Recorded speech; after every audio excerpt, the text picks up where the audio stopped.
can't afford to spend another decade putting off the problem of health care. Not when you've got single moms trying to figure out how to get care. Not when you've got seniors who still can't afford their prescription drugs.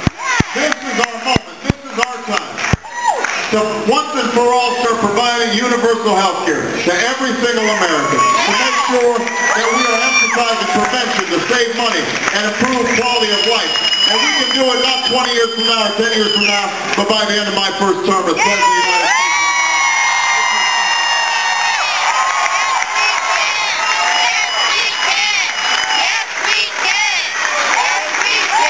We can't afford to wait another 10 years to solve our energy problems. Not when gas is $4 a gallon. Not when the planet is in peril from global warming. Not when we are sending billions of dollars to hostile nations because of our addiction to foreign oil. And that's why we're going to have to invest in alternative fuels. And we're going to have to raise fuel efficiency standards on cars and emphasize mass transit. We are going to have to be more efficient in how we use energy, cutting our dependence on foreign oil and cutting carbons that go into our atmosphere. And I am willing to put $150 billion over 10 years to invest in solar and wind and biodiesel. But I need your help to do it. This is the moment to finally free ourselves from dependence on fossil fuels.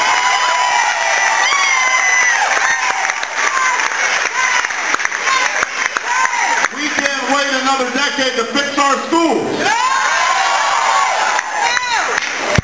Our children have to be able to compete on the international stage. And that means investing in early childhood education. That means paying our teachers more money and giving them more support. That means making college affordable for every young person in America.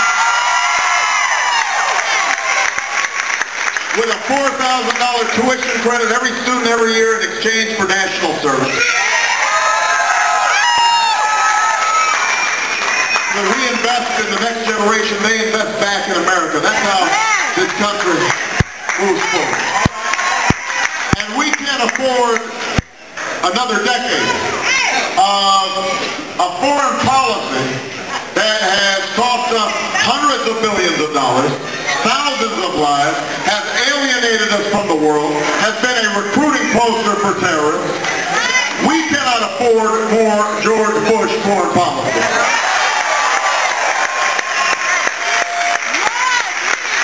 We can't afford a John McCain foreign policy which basically says, I'm going to do what George Bush did. And I'm going to list off all the foreign leaders I'm not going to talk to.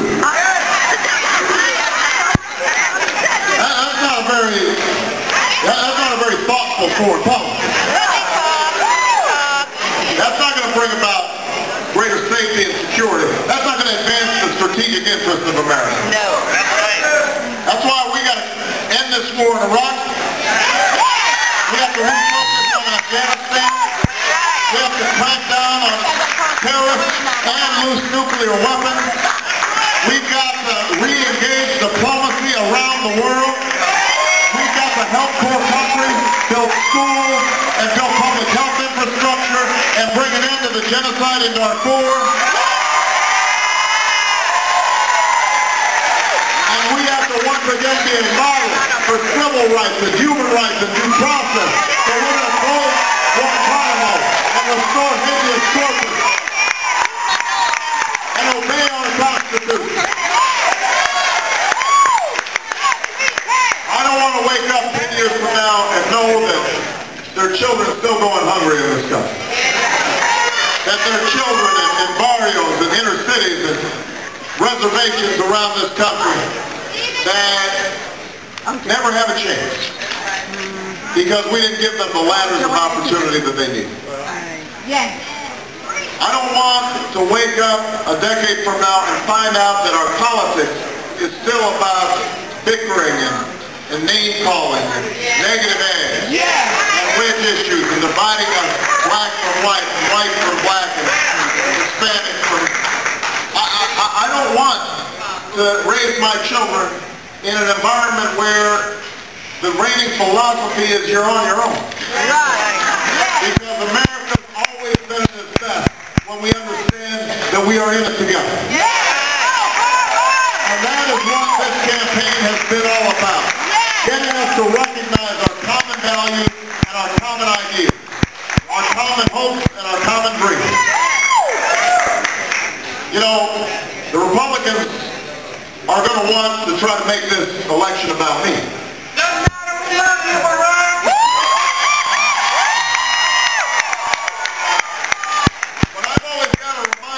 This election is not about me, it's not about John McCain or Hillary Clinton, it's about you. People and what you can achieve. What your hopes and dreams are. That's what this election is about. It's about the single mom I meet who can't afford health care for her kids, or the guy who's worked at a plant for 20, 30 years and suddenly has the rug pulled out from under him, loses his job, his pension, his health care, his dignity. It's about that child in the inner city that arrives at school already behind because we didn't give them the kind of nurturing they needed. That's what this election is all about.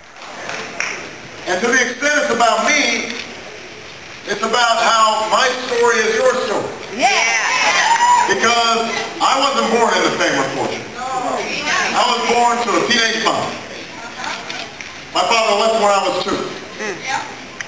I was raised by that single mom and my grandparents who had grown up in small towns in Kansas during the Great Depression. My grandfather fought in World War II in Europe, in Patton's Army.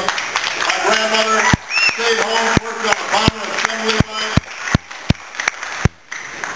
with a baby that she had to take care of. And when my grandfather came home, this government gave him a GI Bill because this government believes that if we invest in our people, that everybody will be stronger. And they gave him a loan, an FHA loan to help get a house because this government understood that if we build our middle class from the bottom up, everybody will prosper. That's the same way that Michelle's family were able to succeed. You know, Michelle's dad never went to college. But he was able to work at a job, at a shift work job for the city of Chicago, even though he had multiple sclerosis. And for 25 years, he went to work every day. Never missed, he was using a walker, and at the end, he had to use 2 walkers to get to work. But he was able to support a family of 4 and send his children to the best schools in the world. And now, Michelle and I are standing here on the brink of the White House. Nobody thought we could do.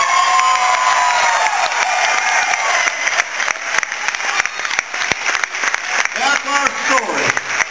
That's our story, but it's also your story.